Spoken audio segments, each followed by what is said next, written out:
Hello students, class 12 math. आज मैं आपको कुछ प्रायिकता के क्वेश्चन को यहाँ पर बताने वाले हैं। और यहाँ पर देखिए कहा गया है कि दो सिक्कों की उछाल में न्यूनतम एक चित आने की प्रायिकता इसमें ज्ञात करना है। अगर आपको एक सिक्का उछालना है, एक सिक्का उछालेंगे या दो सिक्कों को उछालेंगे, तो पहले हम यहाँ आपको बता रहे हैं दो सिक्कों की उछाल में न्यूनतम एक चित आने की प्रायिकता ज्ञात करिए। अगर आप दो सिक्कों को उछालते हैं तो उनके कितने परिणाम आते हैं? उनके चार परिणाम, कुल चार परिणाम आते हैं। जैसे यहाँ पे देखिए, जब आप दो सिक्कों को ऊपर की ओर उछालते हैं तो उनका जो कुल परिणाम है, कुल परिणाम क्या आएगा?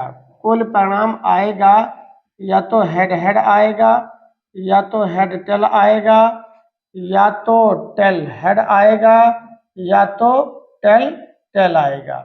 अगर आप दो सिक्कों को ऊपर की ओर फेंकते हैं तो कुल परिणाम उसके आते हैं, हेड हेड आएंगे या हेड टेल आएगा, या टेल हेड आएगा या टेल टेल आएगा।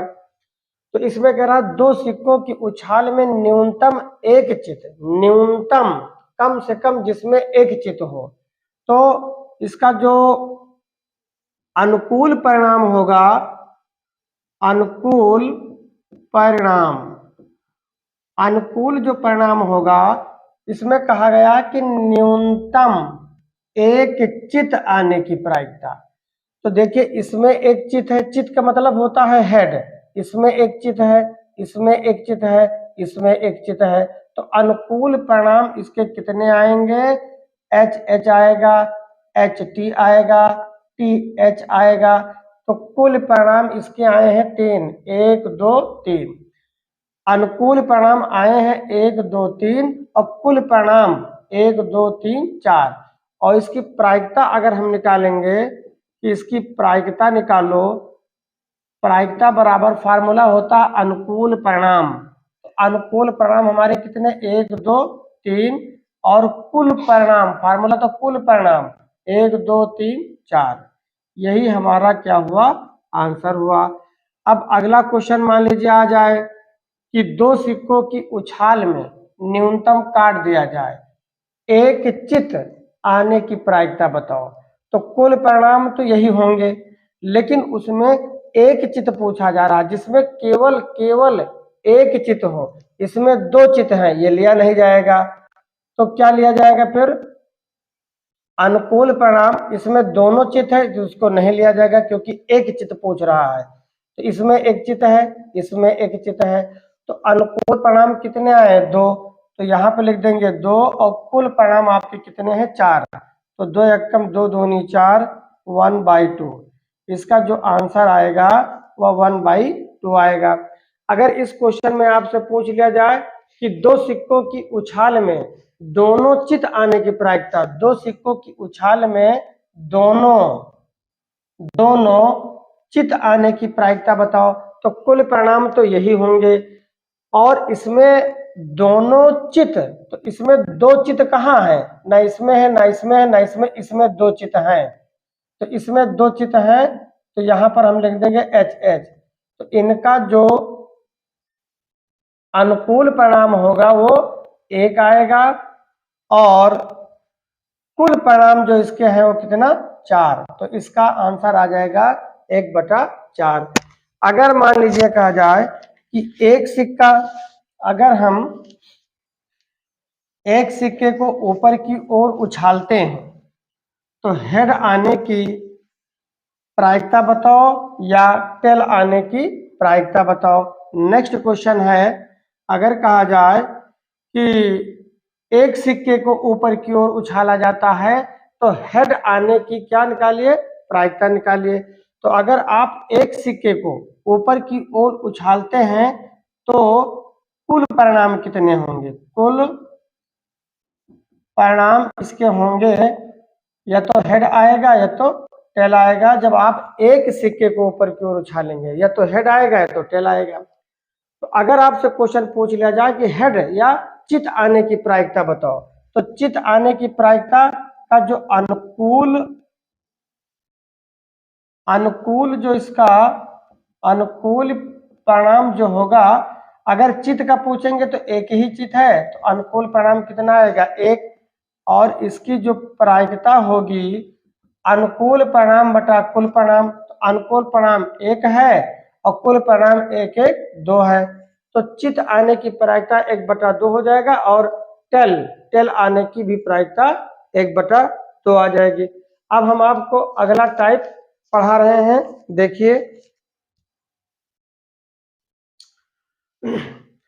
अगला है सह प्रतिबंध प्रायिकता। तो आइए देखते हैं कि सह प्रतिबंध प्रायिकता है क्या। तो इसमें यह होता है कि E/F का मतलब होता है कि इनमें से एक की घटना पहले से घटित हो जाती है और दूसरे की घटना घटित होने की प्रायिकता निकालते हैं। तो इस फार्मूला से ये निष्कर्ष निकलता है कि इसमें F पहले से ही घटना घटित हो चुका है और आपको E के घटना घटित होने की क्या निकालना है, प्रायिकता निकालना है। तो E/F या F/E इन दोनों में से एक की घटना घटित हो जाती है पहले से ही और दूसरे की घटित होने की क्या निकालते हैं, प्रायिकता। तो इस सूत्र में सह प्रतिबंध प्रायिकता का मतलब क्या होता है, जैसे E/F है तो इसका मतलब F पहले से ही घटित हो चुका है और E के घटित होने की क्या निकालना है, प्रायिकता निकालना है। नीचे F है तो नीचे F रहेगा। और इस सूत्र में क्या है, अब देखिए ऊपर F है, तो जब ऊपर F है तो E पहले से ही घटित हो चुकी है और F की घटना घटित होने की क्या निकालना है, प्रायिकता। अगर ऊपर E है तो E के घटना घटित होने की प्रायिकता हमें निकालना है और F पहले से ही घटना घट चुकी होती है। इसमें क्या है, ऊपर F है तो F के घटना घटित होने की प्रायिकता निकालना है और E पहले से ही घटना घट हो चुकी होती है। तो इस फार्मूले से क्वेश्चन है, देखिए यदि E तथा F इस प्रकार की घटनाएं हैं कि probability of E is equal to 0.6 और probability of F is equal to 0.3 और probability of E intersection F is equal to 0.2, तो प्रोबेबिलिटी ऑफ E/F तथा प्रोबेबिलिटी ऑफ F/E ज्ञात करना। E/F का मतलब E के घटना घटित होने की प्रायिकता और F/E का मतलब होता है F के घटना घटित होने की प्रायिकता निकालो। तो ये फार्मूला देखिए लिखा हुआ है, तो सबसे पहले ये फार्मूला को लिख देते हैं। E/F का मतलब होता है घटना घटित होने की, E के घटना घटित होने की प्रायिकता बराबर probability of A intersection F upon probability of F। तो इसमें क्या क्या दिया है लिख लो, प्रोबेबिलिटी ऑफ E दे रखा है, प्रोबेबिलिटी ऑफ E इसमें दिया हुआ है, प्रोबेबिलिटी ऑफ F दिया हुआ है, प्रोबेबिलिटी ऑफ ये सब दिया हुआ, तो इसमें सब मान रखना है आपको PE/F। तो ठीक है, इसका मान हम निकालते हैं, probability of E/F is equal to E intersection F। तो E इंटरसेक्शन F का मान दिया है 0.2 अपॉन प्रोबेबिलिटी ऑफ F, तो प्रोबेबिलिटी ऑफ F बराबर दिया है 0.3। अब इसको हम क्या करते हैं, डिवाइड करते हैं, प्रोबेबिलिटी ऑफ E/F, E के घटना घटित होने की प्रायिकता, एक अंक के बाद दशमलव लगा है, काट दीजिए इसको, 2/3 इसका आंसर आ जाएगा। अब आपको निकालना है इसमें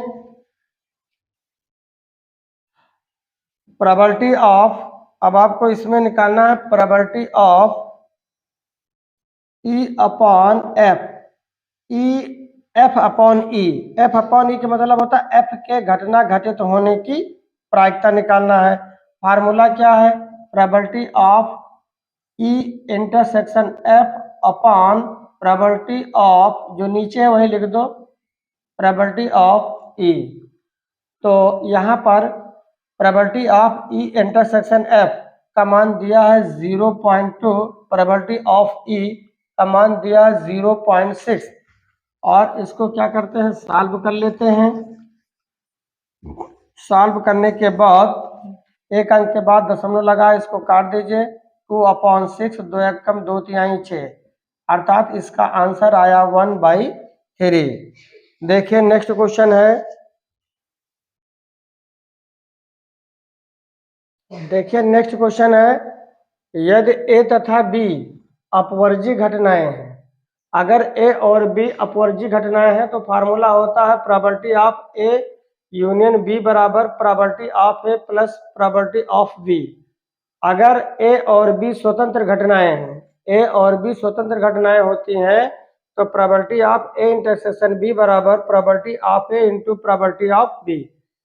क्वेश्चन दिया हुआ है कि प्रोबेबिलिटी ऑफ ए बराबर इतना 3/5 दिया है, प्रोबेबिलिटी ऑफ बी बराबर 1/5 दिया है। ए और बी स्वतंत्र घटनाएं हैं, अगर ए और बी स्वतंत्र घटनाएं हैं तो आपको probability of A intersection B निकालना है। तो इन दोनों फार्मूले में कौन सा फार्मूला लगेगा, सेकंड नंबर का लगेगा, क्योंकि स्वतंत्र घटनाएं हैं। स्वतंत्र घटनाएं में फार्मूला यही लगेगा। तो फार्मूला हमारा है probability of A intersection B बराबर probability of A into probability of B. अर्थात प्रोबेबिलिटी ऑफ ए का मान कितना दिया हुआ है, प्रोबेबिलिटी ऑफ ए बराबर दिया है 3/5 इंटू प्रोबेबिलिटी ऑफ बी 1/5। तो 3 एकम 3 कर दीजिए, 5 25, यही हमारा क्या हुआ, आंसर हो गया।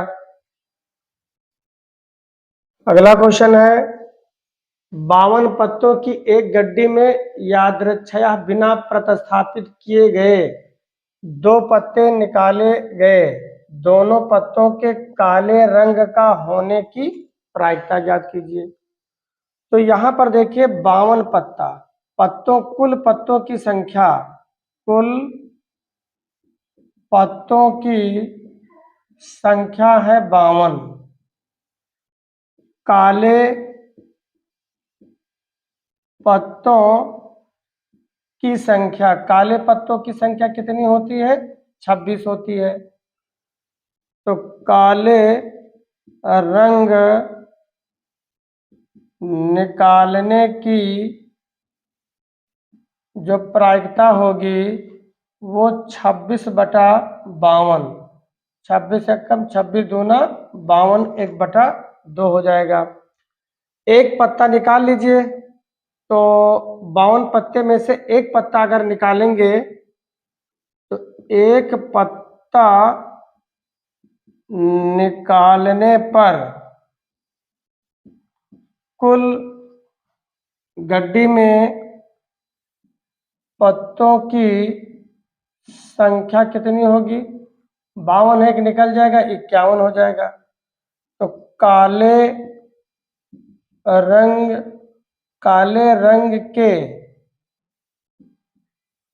पत्तों की संख्या 26 से एक कम हो जाएगा, 25 हो जाएगा।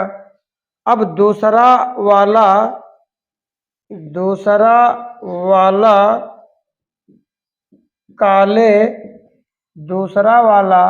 काले रंग की जो प्रायिकता होगी वो कितनी होगी, 25/51, अर्थात अभीष्ट प्रायिकता बराबर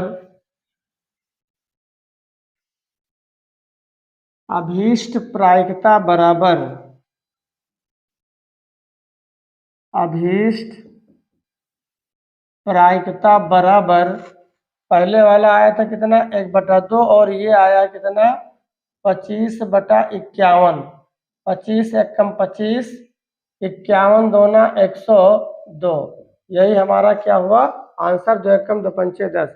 अगर आपको ये वीडियो मेरी पसंद आई हो तो इसे लाइक करें, सब्सक्राइब करें। Thank you.